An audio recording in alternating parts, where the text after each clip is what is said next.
kind of out do you think we could, for this crew of journalists that we're talking about, that we want to be doing more journalism, we don't want them to be attacked or any of those things, of course. What is the out? So I get it, you could fund them in a way that gives them a little more breathing room, but one of the things that I'm seeing when we're on tour is everyone that comes up to me after says, wow, you just gave us a little room to think.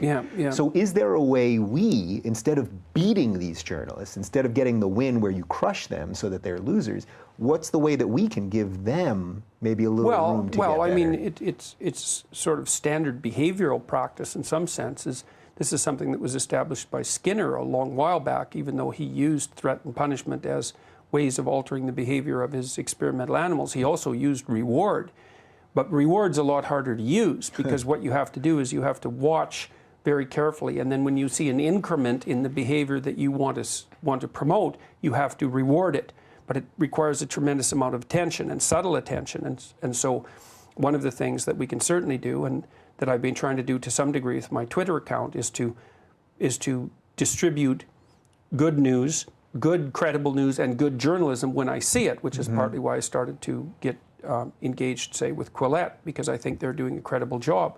But one possibility is to distribute those pieces that seem to be increasingly reasonable, and another is to also leap to the defense of people when they're taken out as individuals. And because one of the things that's happening now is that when an individual stands up and says something, especially that annoys the radical left, is that they tend to get mobbed and taken out.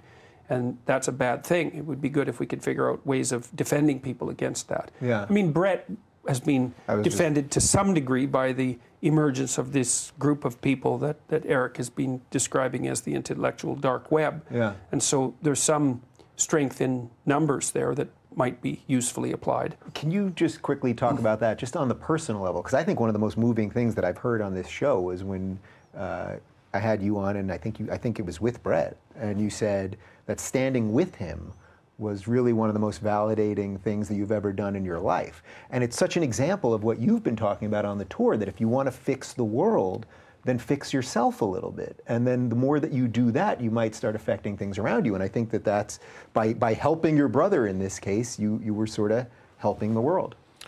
Well, yeah, that's nice, but the returns to me were high, and it has nothing to do with follower counts on Twitter or anything like that. Of course. I don't think that we should talk about positive models of masculinity. And standing shoulder to shoulder with somebody in a fight is an important part of what it means to be complete in a masculine sense. And I think that we are all incentivized by shows, like Survivor, or the Last Contestant, or whatever, all this stuff. And they do the promos with the contestants on these shows, like, I'm not here to make friends, I'm here to win. Okay, well, what is that? That's corporate America teaching us how to stab everyone else in the back on your way to the top. Well, which actually doesn't work very well, by the way. It doesn't work at all, right? Or not for that long, I guess. If you can't follow, you can't lead. And if you can't make friends, well, then you're alone and vulnerable. Right. Yeah. Right. I mean, maybe Stalin is the best example of a really malignant person who managed to kill everybody, including, I think, his wife. But it's very rare that anybody, does that. Really, what these things are.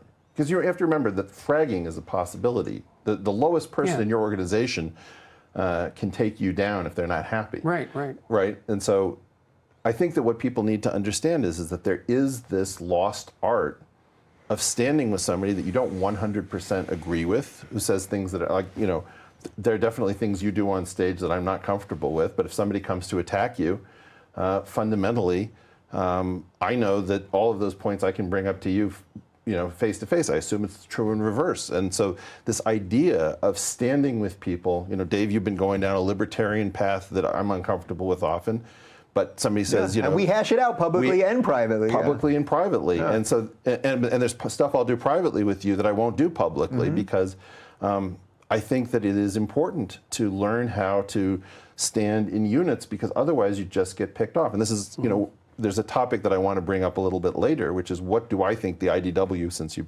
discussed it, gets wrong. And one thing I think we get wrong is that the tribalism that we keep seeing is so toxic that we decide that we are anti-tribal. It's not the right model. You want to be adaptively tribal and adaptively individualistic, right? These things matter. Groups matter. Groups have specialized knowledge. Very often, my group has certain stuff, your group has a different, we engage in trade. It is important to understand that tribalism can be adaptive. And so it's very troubling to me that the dumbest voices on the other side are causing us to overreact too simplistically. So standing with my brother, yeah, there's a reason that people say he's like a brother to me, because it means that you will put yourself at great risk. And I've taken a lot of slings and arrows for Brett, and there's a pleasure in it. I'm not going to say that it didn't lead to sleepless nights and that I don't worry about friends that I've lost, but it's also, in some sense, good to know. And people respond positively because it's in our makeup to say, well, that guy didn't run from a fight. So do we